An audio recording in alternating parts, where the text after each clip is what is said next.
किसी ने बड़ी कमाल की बात कही है, मुश्किलों से भाग जाना आसान होता है, हर पहलू जिंदगी का इम्तिहान होता है। डरने वालों को मिलता नहीं कुछ जिंदगी में, लड़ने वाले के कदमों में जहान होता है। Hi everyone, welcome to my back channel Ujjwal education course. पिछले वीडियो में हम बताए थे वृत्त संबंधी कुछ बातें। आज हम उसी वृत्त में बताने वाले हैं अध्याय 10 के 10.1 में, जो कि आप देख पा रहे हैं। इसमें क्वेश्चन आपको 4 मिलने वाले हैं, 1 से लेकर के 4 क्वेश्चन जो कि आप देख पा रहे हैं, उसी को हम आज बताने वाले हैं। आप लोग इसे समझिए। पहला क्वेश्चन क्या है, एक वृत्त की कितनी स्पर्श रेखा हो सकती है? इसका आंसर होगा अनंत। क्या हो जाएगा आंसर? अनंत। आप देख लीजिए, यह एक वृत्त है।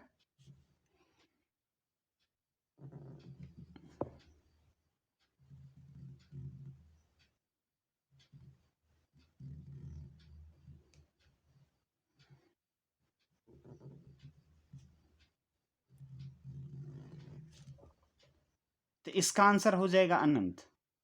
जितना चाहे आप खींच सकते हैं, तो ये हो जाएगा अनंत, या आप बोल सकते हैं अनेक। क्वेश्चन तो आपको दिया ही है, ये प्रथम का आंसर समझ में आ रहा है। पहला का आंसर आप लोग को समझ में आ गया होगा। चलिए दूसरा पर चलते हैं। दूसरा का पहला क्या बोल रहा है, किसी वृत्त की स्पर्श रेखा उसे डैश बिंदु पर प्रतिच्छेद करती है।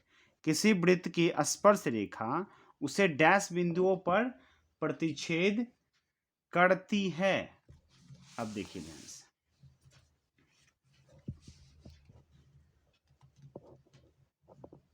दूसरा का आंसर क्वेश्चन आपके पास है। पहला, ये एक वृत्त है,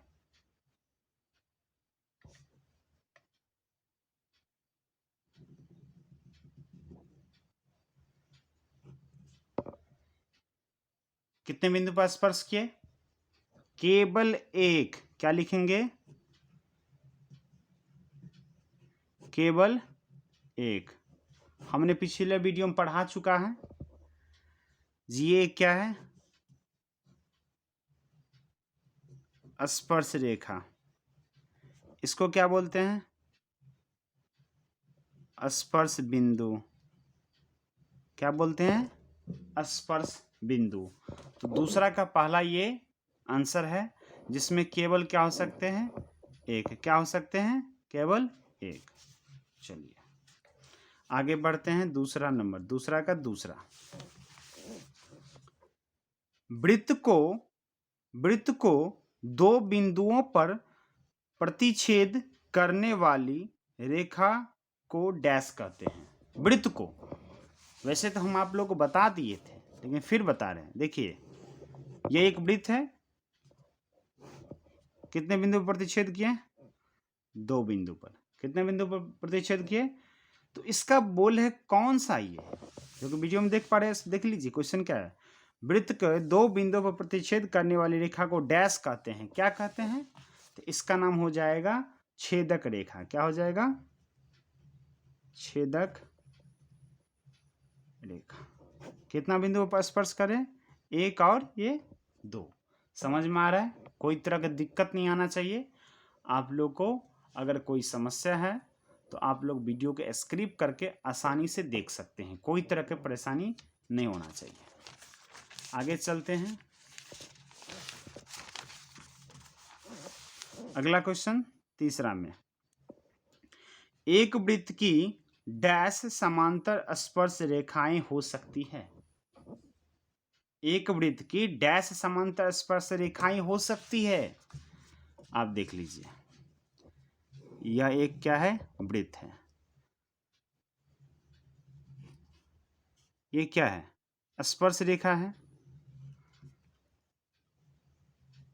ये क्या है? स्पर्श रेखा। तो स्पर्श जो रेखा इस वृत्त को छूता हुआ जो गया है, ये आपको दिख रहा है, स्पर्श जो रेखाएं हैं ये छूते हुए जो गए हैं, तो स्पर्श रेखाएं कितने हो सकते हैं? तो सिर्फ 2 हो सकती है। कितना हो सकता है? 2 के अलावा नहीं हो सकता है। अगर इधर से मिला दें, अगर इधर से स्पर्श रेखा खींचेंगे, इस रेखा को और इस रेखा को क्या कर देगा? ये टच कर देगा। इसीलिए हम क्या बोलेंगे? सिर्फ 2 हो सकता है। कितना हो सकते हैं? 2। अगर अब मान लीजिए इधर से हम खींच दिए हैं, तो इस रेखा को टच कर दिया, इस रेखा को भी टच कर दिया, हम सिर्फ या तो इधर से पार सकते हैं, नहीं तो इधर से पार सकते हैं। तो तभी भी कितना होना चाहिए? सिर्फ 2, ओनली 2। क्वेश्चन एक बार फिर से रिपीट कीजिए। एक वृत्त की डैश समांतर स्पर्श रेखाएं हो सकती है, तो सिर्फ क्या हो सकती है? 2। चाहे आप इधर से ले चाहे इधर से, तो ये समानांतर क्या हो सकता है? इस रेखा को। समझ में आ गया? कोई तरह की दिक्कत? आगे बढ़ते हैं। चौथा नंबर क्वेश्चन है, बहुत ही इंपॉर्टेंट क्वेश्चन है। वृत्त तथा उसकी स्पर्श रेखा के उभयनिष्ठ बिंदु को डैश कहते हैं। वृत्त तथा उसकी स्पर्श रेखा को उभयनिष्ठ बिंदु को डैश कहते हैं। देखिए ध्यान से, यह एक वृत्त है। क्या बोल रहे हैं? स्पर्श रेखा।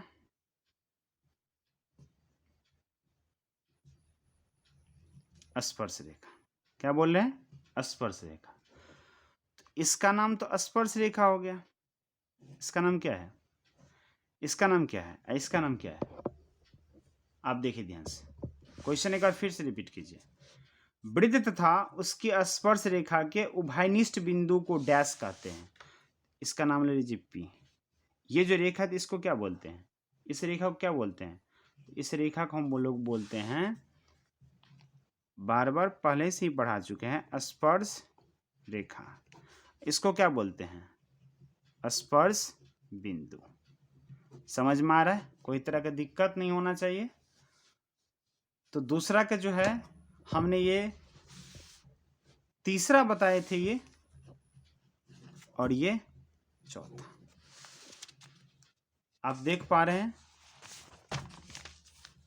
पहला, दूसरा का पहला, दूसरा, और ये तीसरा, और ये चौथा। अब हम बताने वाले हैं तीसरा क्वेश्चन। दूसरा तो हो गया है, तीसरा क्वेश्चन देखिए ध्यान से। तीसरा क्या बोल रहे हैं? तीसरा, 5 सेंटीमीटर त्रिज्या वाले एक वृत्त के बिंदु P पर स्पर्श रेखा PQ केंद्र O से जाने वाली एक रेखा से बिंदु Q पर इस प्रकार मिलती है कि OQ बराबर 12 सेंटीमीटर और PQ की लंबाई हमें ज्ञात करना है। अब देखिए ध्यान से, बहुत ही इजीली भी है और बहुत ही इंटरेस्टिंग भी है। समझ में आ रहा है कि नहीं आ रहा है? क्वेश्चन बहुत ही इजीली भी है और बहुत ही इंटरेस्टिंग भी है। अब देखिए ध्यान से, ये एक वृत्त है। क्या है ये? एक वृत्त। केंद्र, इसका नाम रख लेते हैं O। क्या रख लेते हैं? O।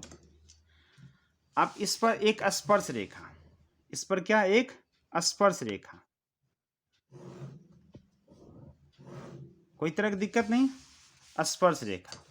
तो स्पर्श रेखा ये क्वेश्चन में 5 सेंटीमीटर त्रिज्या, तो केंद्र से 5 सेंटीमीटर। कितने?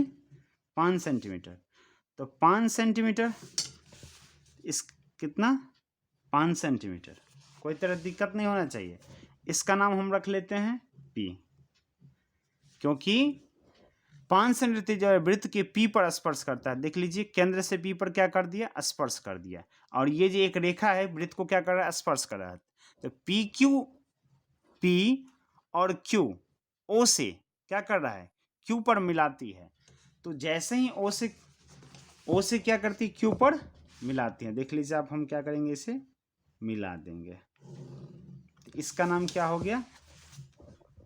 Q। क्या हो गया? Q। तो इसका कितना दिया है? 12 सेंटीमीटर। कोई तरह की दिक्कत नहीं है। अब देखिए ध्यान से, ये समझ में आ गया, कोई तरह की परेशानी नहीं। और ये इसका क्या है अभी, आधार। ये क्या है, कर्ण। ये क्या है, लंब। ये क्या है, लंब। समझ में आ रहा है, कोई तरह की परेशानी नहीं होना चाहिए। आराम से समझो, सभी बच्चे आराम से समझें। और प्लीज़ वीडियो अच्छे लगे तो मुझ जैसे गरीब आदमी को प्लीज़ सपोर्ट कीजिए।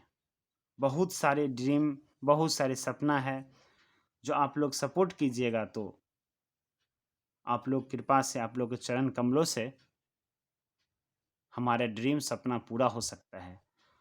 जो भी बोलने में अशुद्धि और त्रुटि हो, प्लीज़ अपनी भाई, छोटे भाई समझकर क्षमा करते रहिएगा। तो इसमें हम आपको बता दें, जिसमें 5 सेंटीमीटर त्रिज्या, तो ये 5 सेंटीमीटर त्रिज्या। अब पी को, पी क्यू क्या करता है, स्पर्श बिंदु के अंदर ओ से धरती इसका क्यू पर मिलाती, जिसका नाम ओ क्यू बराबर कितना, 12 सेंटीमीटर। तो पी क्यू लंबा, यानी पी क्यू इसका जो है हमें निकालना है। क्या करना है, निकालना है। तो समझ में आ गया। जो चूंकि लिखेंगे पढ़ में, कौन सा पढ़ में भैया, तो हमें पता है ना 10.1, 10.1 के अनुसार, क्योंकि हम तो यही पढ़ रहे हैं ना, 1.1 के अनुसार जो कोण P बराबर होगा वो 90 डिग्री का होगा। क्यों होगा, तो हमने कल बता दिए थे अगले वीडियो में। आपको ये लिंक डिस्क्रिप्शन में मिल जाएगा। क्योंकि कोई त्रिज्या से जैसे ही लंब डालते हैं स्पर्श रेखा पर, तो कितना डिग्री कोण बनता है, 90 डिग्री का होता है। कितना डिग्री का होता है, 90 डिग्री का। समझ में आ गया, कोई तरह की दिक्कत नहीं है। अतः आप देखिए ध्यान से, अब एक त्रिभुज बन गया है। क्या बन गया है, त्रिभुज, जिसका नाम है O P Q. O P Q, O P Q. एक क्या है, ओ पी क्यू एक क्या है, समकोण। क्या है, समकोण। क्या है, समकोण त्रिभुज है कि नहीं, कोई तरह की दिक्कत। समकोण त्रिभुज है। तो जब जैसे ही समकोण त्रिभुज होगा, तो इसीलिए आपको यूज क्या करना पड़ेगा, पाइथागोरस प्रमेय। क्या करना पड़ेगा, कौन सा प्रमेय, पाइथागोरस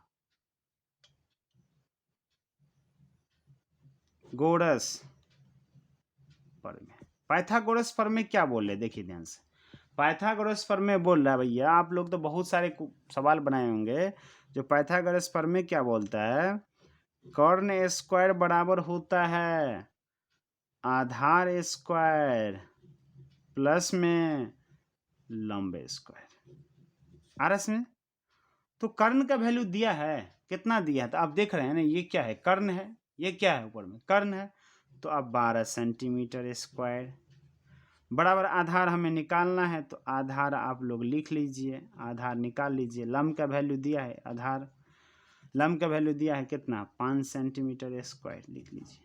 कोई तरह की दिक्कत नहीं, समझ में नहीं। तो 12 का वर्ग कितना होता है, 144। आधार नहीं है तो कुछ क्या है, पी क्यू रख लेते हैं। पी क्यू क्या, स्क्वायर, और 5 सेंटीमीटर 25, क्योंकि 5 का वर्ग कितना होता है, 25। समझ में आ रहा है कि नहीं आ रहा है, कोई तरह की दिक्कत नहीं होना चाहिए। 144 प्लस इधर आ जाए क्या हो जाएगा, माइनस, बराबर में क्या लिखेंगे, पी क्यू स्क्वायर। 144 में से अगर एक 25 एक चला गया तो 119 बराबर क्या लिखेंगे, पी क्यू स्क्वायर। समझ में आ रहा है कि ना रहे, कोई तरह की परेशानी नहीं होना चाहिए। तो आप लिखेंगे पी क्यू बराबर √119, क्योंकि इसका वर्ग नहीं होता है। तो आप देख लीजिए, इसमें आपका चौथा में ये आपका आंसर मिल गया है। तो आपको जो पी क्यू जो निकला है वो कितना निकला है, 119, वो भी क्या, अनरूट में। क्या निकला है, अनरूट में। समझ में आ गया, कोई तरह की दिक्कत नहीं होना चाहिए। अगले सवाल पर चलते हैं, जो कि बहुत ही इंटरेस्टिंग क्वेश्चन है और बहुत ही आसान भी है और बहुत मज़ा आने वाला है। देख लीजिए, चौथा क्वेश्चन क्या बोल रहा है, एक वृत्त खींचिए और 2 एक दी गई रेखा के समांतर दो ऐसी रेखाएं खींचिए कि उनमें से एक स्पर्श रेखा हो और तथा दूसरी छेदक रेखा हो, जो कि हम आप लोग को बता चुके हैं। आप देख लीजिए, अगर मान लीजिए ये एक क्या है, वृत्त है। क्या है? एक वृत्त है। आपको इसमें क्या बोले, एक वृत्त खींचिए और दो दी गई रेखाएं समांतर, दो एक दी गई रेखा के समांतर दो ऐसी रेखा खींचिए। अगर समझ लीजिए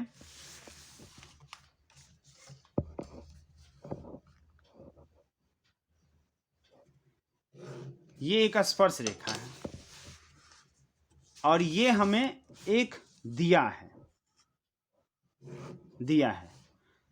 और हमें एक क्या करना है, खींचना है। तो हम खींच लिए, तो हमें ये तो हो गया स्पर्श रेखा। क्या हो गया? स्पर्श रेखा। और ये हमें दिया गया है, आ रहा है कि नहीं आ रहा है? और ये इसका नाम क्या होगा? इसका नाम है छेदक